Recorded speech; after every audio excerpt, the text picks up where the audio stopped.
Bangladesh is going down the spiral, with fighting political forces using political Islam to encourage uncertainty and unrest in the country through their violent actions. While General Waqar wants army to go back to the barracks, as he has had enough, as he says, in the past 6 to 7 months, the country has been put to sword by the radicalized students and the youth wings of political parties.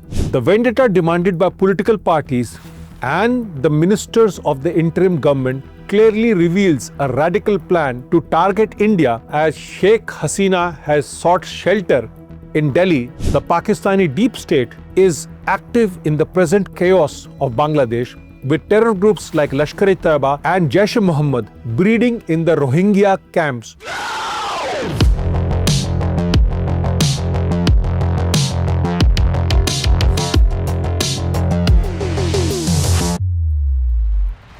Namaskar.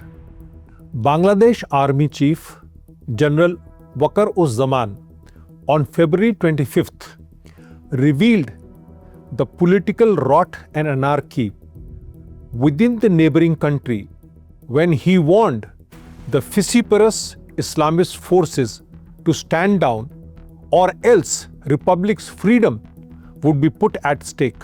General Waqar's statement on an army memorial event in Dhaka was a blunt, candid admission of the state of lawlessness and anarchy in Bangladesh, with the nominated interim government under Muhammad Yunus reduced to a mere bystander in the street fight between the radical youth forces of Bangladesh National Party and Jamaat-e-Islami. After the collapse of the Sheikh Hasina government last August 5, Bangladesh is going down the spiral, with fighting political forces using political Islam to encourage uncertainty and unrest in the country through their violent actions. Such is the prevailing situation that the riotous street mobs of political activists mixed with Islamists are attacking not only the army but have rendered the country's police largely ineffective in Bangladesh.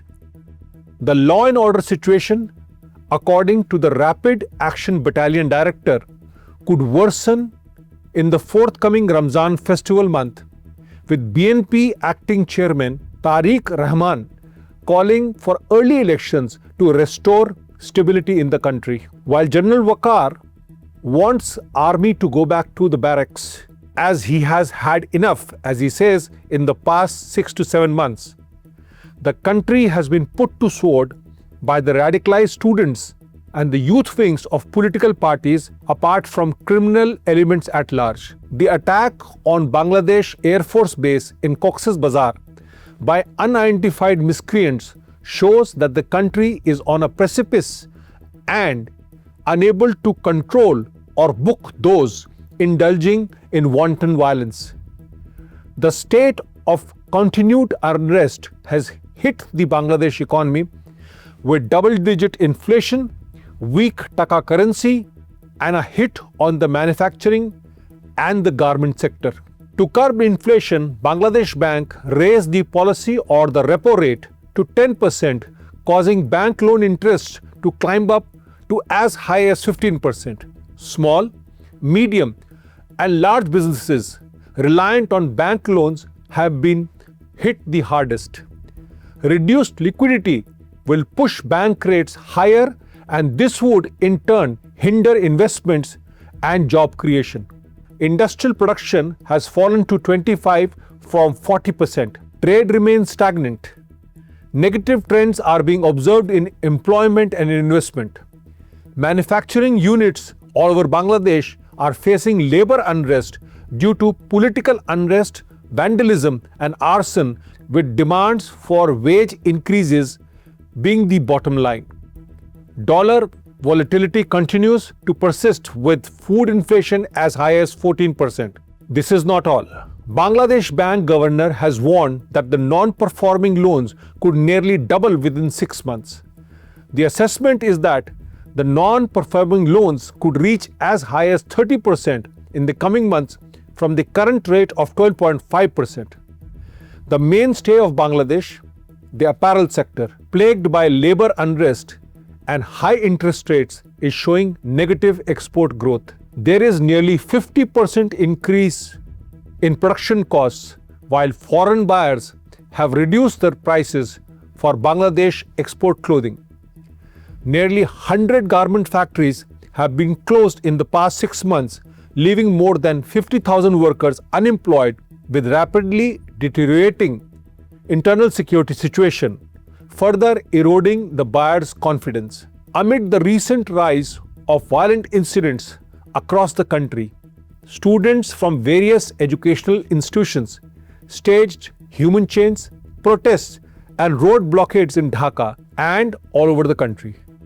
Following the demand by Dhaka University students for the resignation of the Home Advisor, Lieutenant General Retired Mohammad Jahangir Alam Chaudhary, the targeted minister blamed what he called were cohorts of ousted Awami League for worsening law and order situation in the country. The convener of Jatiya Nagrik Committee, Nasiruddin Patwari, has warned the interim government the public would be forced to take law in their hands if the Yunus government delays or remains silent on the trial of Awami League politicians and leadership. The vendetta demanded by political parties and the ministers of the interim government clearly reveals a radical plan, as Sheikh Hasina has sought shelter in Delhi and put Awami League party and workers to sword. Since the obvious gainers of this political plan would be the BNP,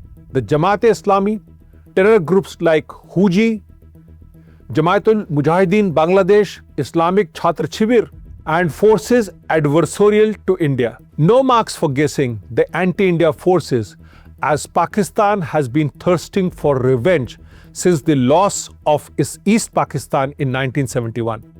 The Pakistani deep state is active in the present chaos of Bangladesh, with terror groups like Lashkar-e-Taiba and Jaish-e-Mohammed breeding in the Rohingya camps on the border with equally unstable Myanmar.